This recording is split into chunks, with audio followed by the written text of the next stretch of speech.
Hello, everybody. How's it going? It is Matt, and it is another day, another dollar, and I am back at you with yet another interview. And today I will be with you with our good friend Steve Rock as he hops on here. I'm going to send him out another invite here right quick. Sending again.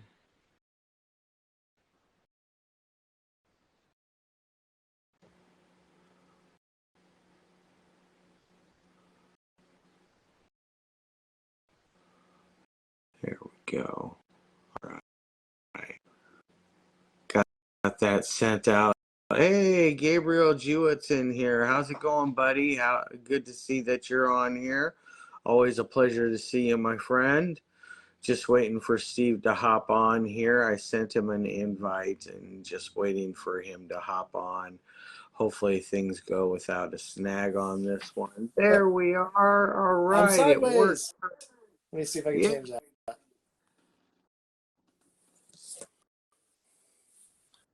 I guess I could do it that way. How you doing? I'm good. How are you doing? Good, good. It's fantastic to see you and finally get a chance to talk. I hope that all your weekend has been splendid. Yeah, it's been really fun. We had a good weekend. It was rainy, but other than that, Yeah, I imagine that would get kind of annoying, especially since you guys went to was it Salem or something like that this weekend? yep. We were heading out to Salem. We went to a whole lot of haunted houses and some of the witch museum stuff. Uh, my little cousin Jeffrey, he actually does a YouTube channel called I believe it's Little Skelly Boy, and Okay, he does store tours of like all the spirit Halloweens and everything, and he's got a pretty good following. I'd like to support him, so I said, hey, okay. let's go out to Salem and film some stuff. And he's got like probably 2 weeks worth of haunted houses to take to use footage of. So it's a good trip. Nice. That is awesome. That is so cool to hear. So, now that I've finally reviewed and got to see the amazing little gem that could known as Dead Burger, can you tell me a little bit about the production of that? Yeah, it was a long, pretty hard process, but we persevered and we got something in the can, and we're pretty happy with it.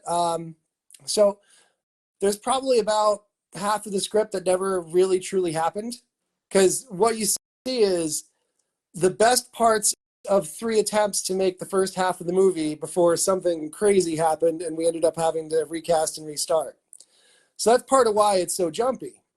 Um, but we basically like the first day we were about to go start filming. We had just set up we had a house we were working with where it was empty, so we had set up a couple different rooms to be different sets, different characters, bedrooms, and different family rooms and stuff like that. And we had a zombie scene planned that day too. So I was off doing the makeup. I wasn't supposed to be the director at this point. And all of a sudden, somebody tapped me on my shoulder and said, hey, you need to go in there and tell them what to do. Now, I'd been the writer. I'd been, very deep in the planning of the whole thing. And I was doing all the makeups because, like, that's what I wanted to do. That's part of the reason we made the movie, is because I wanted to be able to make special effects. And even though I'd won some Halloween costume contests, nobody's going to hire you on that. So I had to have something to show. And here I am doing 3 zombie makeups in the kitchen in the house and being told to go in there and tell them what to do. And I'm like, well, where's the director? Oh, he left. He what? So, so that's how it started. You can imagine how it went from there. Oh my gosh, that sounds like it was a kind of a nightmare thrown in your lap. I'm surprised that you were able to trooper through it after all of that. Yeah, well, I did in the meantime, like basically we had other things that would happen. I'm gonna turn that thing off. We had other things that would happen where, like, one thing that, for example, totally not anywhere near our set, but our lead actress, Kayla, who wears the red corset and everything, Mm-hmm. she was at her mother's house 2 days before we were filming. You can't plan this. You can't prepare for this. It's just life happens, you know?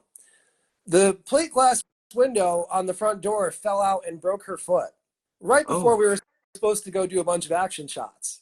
oh, So we went, all right, well, let's switch everything up. Let's do dialogue first, and we'll wait 5-6 months and then start to do some of the action stuff, you know, towards the end of the summer when we're running out of time in daylight. But what are we going to do? We got to let her heal, you know? right, And but you know, how do you plan for that? You can't. It just, stuff happens and you got to roll with the punches. And like things like that would happen routinely about every 6 to 8 months. There'd be some kind of catastrophe and we'd have to go, all right, guys, we got a choice. Do we recast and try again? Or do we try to recover what we have and start up again next year? And so like 5 summers or so of trying ended up being where the last summer we were like, okay, we've got more than enough to do something with. Let's write some stuff and get it figured out. So like my character wasn't supposed to be in the diner. Oh, I just covered the mic. My camera's not supposed to be in the diner, for example. He ended up there out of necessity. He wasn't supposed to be a narrator either. That was also out of necessity because I'm filling in the spots where we just never got a chance to shoot it because something happened. mm-hmm. And like things that you just can't imagine. Like we had one day where we had a signed permission slip and like insurance and everything set up to shoot at a certain location. And when we arrived at the location 2 days before to drop off some equipment and set things up, there was a construction crew tearing it down. Oh, How do you plan for that? We called the location owner. We're like, hey, what's going on? Why'd this happen? Oh yeah. Well, the crew said they were ready 3 or 4 days early, so I told them to go ahead. Okay, I guess I'll find somewhere else to film. I mean, you know, like oh my stuff like that God. consistently happened for about 5 years, and it was just crazy. But that's why it ends up being kind of choppy and jumpy that way. But you know what? It works out in its favor. I feel like you definitely notice that there are some things here and there that are kind of choppy. But I think with as crazy and out there and as wild as the movie is, I think it works in its favor. So I give you a lot of respect for being able to put together what you have out of what you were basically stuck with. Yeah, you're right.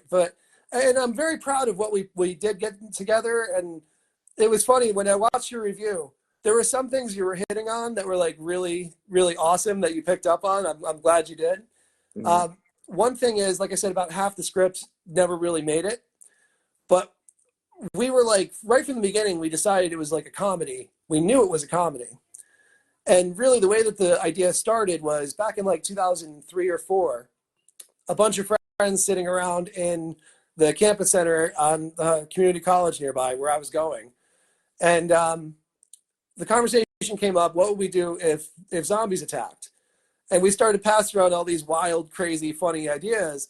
And I went, guys, if I was to take a lot of these ideas and make a movie out of this, we need the dumbest idea for zombies to happen. Does anyone have an idea for the dumbest idea to have zombies? And somebody went, yeah, what if he ordered a cheeseburger with no tomatoes and they put tomatoes on it and he decided to raise the dead because they screwed up his cheeseburger? And I was like, that is completely wild and stupid and perfect for the tone of this nonsense. Let's do it. Oh, it was great, and what I laughed until I cried when they were throwing when they shot the bazooka with the tomato on the end of it, and they kicked him. I laughed so hard at that scene. I was just like, this is just perfect. You know what that effect was? What it actually was? It was so dumb. We literally took a big like slicing tomato, and I have an artillery shell that's around here from like a history thing, Hmm. and it's a real artillery shell, and we just stuffed the tomato onto the artillery shell and put it in front of the camera, and ran straight at Mike, our voodoo priest. I sped it up just a little bit in the edit to make it seem a little more like a projectile. Oh, that's great. It worked so, it was so fun. I just absolutely, everything about this movie is just a blast. Now, You can how much tell of it's a it? celebration of like corny, cheesy B horror. Like not just B horror, but like even like things as wild as like the Adam West Batman show. Oh, Like, we were really gosh, yeah. going for that kind of ridiculousness. I could definitely see that inspiration there. That's for sure. Now, how much of this was improvised? Not as much as you'd think, honestly. Really? Um, Really? Now the Voodoo Priest, almost all of his stuff was. Okay. And his name's Mike Wagner. He's great. He's been in a whole bunch of our projects. He's actually in the Ghost one, which I just dropped a trailer for about 45 minutes ago. It just hit our feeds, and it's called Insurance. And Mike actually is reprising, in a way, the role from Dead Burger in it. You'll see when you watch, he's one of the ghosts, and he doesn't talk. We didn't make him talk in this one, but we definitely brought back things that fans of Dead Burger would recognize. So, and he's Very cool. he's our bad ghost. He's pretty awesome. And he's in the trailer. You can see him for just a couple seconds there, where you can pretty much tell it's him if you know the outfit. Oh, Anyway, yes, definitely. and I always wanted to do that. I always wanted to make things interconnected. Actually, the Alien movie Gone, the cop that's in Insurance as well is also the cop in Gone, and he's another actor of ours. His name's John. He actually was the father that gets killed as a zombie in Dead Burger as Oh, well. So, okay. like there's a lot of people that we work with. We like when we like somebody, we bring them back as much as we can. Oh, there's definitely. I love that when you have your own troupe of actors that you like to bring along, cast and crew, because it gives it that almost like Romero vibe, like because he, we all grew up and know and love Romero, and how Oh many yeah. of the same cast and crew did we see in his films, and I just love when directors do that, when they find their key players. I think that's a good signature move to have. It's really nice, and the fact that everybody works together and knows each other like really helps too. On the new movie, on Insurance, I didn't have a lot of the same people. I had some of the same people, but and like the actors, you'll notice a lot of the actors are similar. You'll recognize them from the other projects. But behind the camera, I got some of the best people I've ever worked with, honestly. I got Lakota Rubiak. He's our cinematographer and director of photography. Basically, anything. He used my storyboards like a Bible, and he got so close to what I was imagining. It was incredible, and he made it look 10 times better too. Basically, anytime you see really good like framing or lighting, that's Lakota's working. Okay. And then the audio is done by a guy named Connor Grocki, and he works with Lakota a lot. They're not necessarily like a team, but usually where one goes, the other follows. Okay. And the two of them were wonderful working together.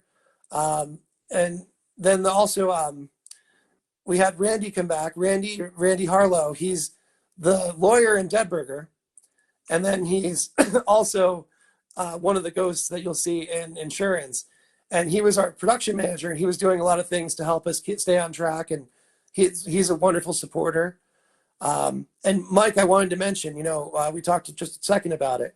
Mike's improvisation on Dead Burger was incredible. Like he was wild in the best way. And what I Right. said to him,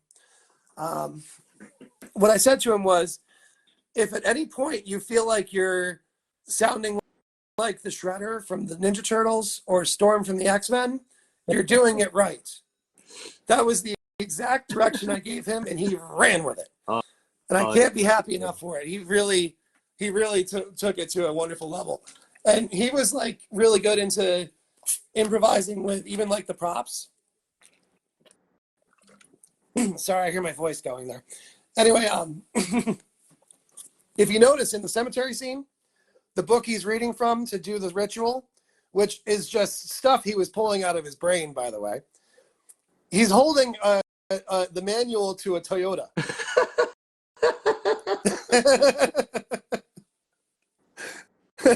We did have a real book, a real good book prop, and somehow, some way that day, somebody couldn't find it. So we went, okay, what do we have? And we literally just took a car manual and threw it in his hands and said, go ahead. Go with it. Oh, and he did such a good job with it, you know. Oh my gosh, I just love the fact that he has that ability to just wing it and make it work that well. Yeah, he's really fun to work with.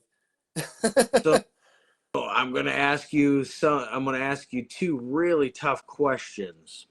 Okay. First question is, who are some of your biggest inspirations? Well, so I'm gonna kind of to answer that in two parts, I guess.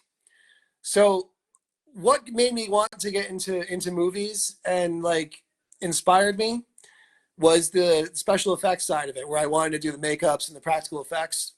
And that's what led to me finding out about all the other sides of it that I find I really like to do. So, but initially, it was Michael Westmore and Tom Savini were the two that you could really point to. I had, as a kid, probably like 6, 7 years old, I had one of those like this thick Star Logs. I don't know if you know that magazine from back in the Oh yeah. day, but it was like this thick, and it was a special about the makeup and effects from Star Trek: The Next Generation. And I obsessively read it and was like trying to figure out how to do things. Like at one point, I did when I was probably like 12 or something. I did data for Halloween, and I had put like a bunch of makeup and stuff, and like made a little cardboard piece that I had strapped to my arm to have the little Christmas lights and stuff, like as if he was taking apart his arm. So, and Very like I cool. wasn't as good back then. I was a kid, but the ideas were there, and I was learning already, and I was reading those books. And then once I got to like 16, 17, around then, I was really getting into like actual horror. And besides just watching it, but like trying to make it, you know? And I came across at one of the costume shops, Grand Illusions by Tom Savini, which used to be books 1 and 2. Now they're all in one volume, and it's like huge, thick too. Oh yeah. And and like reading that, I started to understand how they did things like tear people apart in Dawn of the Dead and make all those different zombie makeups that they use several of at the same time. You know, it was really like that's what led to everything else. Now, once I started making films, more than just like trying to make special effects and cool makeups, like once I started getting a camera involved and like really getting into actually like writing and figuring things out, which really didn't happen until I was like probably like 27 or something. Around then, I would say like some of the big names that you would think, you know, of course, like John Carpenter. Halloween was my first tattoo, for example. Nice. um, and then Wes Craven and George Romero specifically, because the goal, and I'm pretty sure most independent filmmakers will say the same thing, everybody's goal is to end up like George Romero, where he stayed in Pittsburgh his whole life, just about. Look at the movies he got to make. He didn't go to California. He didn't have to live on that side. He didn't have to play in the game and the rules of the studio system, which that's like the way to make a living at it. You have to hit the lottery to become a Romero, but that's like the dream that we all have, is that you get to stay home and make the movies you want to make with your friends, and somehow it makes enough money to build you a zombie empire, you know? And who knows if that'll ever happen again, but you know, looking at careers and stuff, who isn't inspired by him? Exactly. I have to agree 100%. Like, who doesn't want to be the next Romero? I mean, the guy was just one of a kind, and will forever be missed, and just be one of those that if they ever did a Mount Rushmore of horror icons, I he's got my vote for being up there. Yeah, Now, Gabe, you're absolutely right. He is a god. yeah, yeah, definitely. Yes, yes, you're right, Gabe. Yes. And on to my hardest question that I always ask: what are your favorite films? Jaws is like a perfect film. That's one of the very few. Um, honestly, like I'll go to a Romero, but not the one you think. The 1990 Return or Night of the Living Dead, 1990. Something about Tony Todd playing that role and them not having Barbara be completely catatonically useless is awesome. I love that movie. As far as like a recent one, I'm gonna say like something like Psycho Gorman. My God. Ah, So Psycho Gorman and like Tammy and the T-Rex, you can tell by watching Dead Burger the kind of crazy things I like to watch. And those two are like off the walls, awesomely crazy. And Psycho Gorman specifically, I think, is like if you took the writers and actors and film people behind the Power Rangers, yeah. you gave them money and said, "Here's a bunch of blood, make use of it." And then you said, "Hey, you know what? We also have this large bag of cocaine you can have. You get Psycho Gorman." And it's amazing. And I would love if I see more of that stuff happen. Mandy's really great too. As Yes. far as new ones, Hmm. um, and as far as like a sci-fi, Color Out of Space. Color Out of Space is the effects that are in that. They don't. I always like to talk about this as far as like practical versus digital and all of that. A lot of people like they decide that there's a fence and they have to be on one side or the other, but that's not really the case. All of it is a tool that should be left in the toolbox and used when it needs to be. And if you look at Color Out of Space, they're using different filtering and shading and camera techniques to like make the purple start to go across the whole screen. And then you've got the stop motion in the monster in the attic. You've got digital with like the little insects and stuff that are flying around. And then you've got practical with like the mother and the kid being fused together. They didn't leave anything behind. They used every tool in the book. And that's the kind of filmmaking we need to see today. Hmm. Like relying too much on CGI or even relying too much on practical can be a problem. But when you have somebody that can like think about it and decide, okay, this is the best way to do that, and that's the best way to do this, so let's do both. That's the best way to go. And usually what I find is that like a good example of this is Lord of the Rings.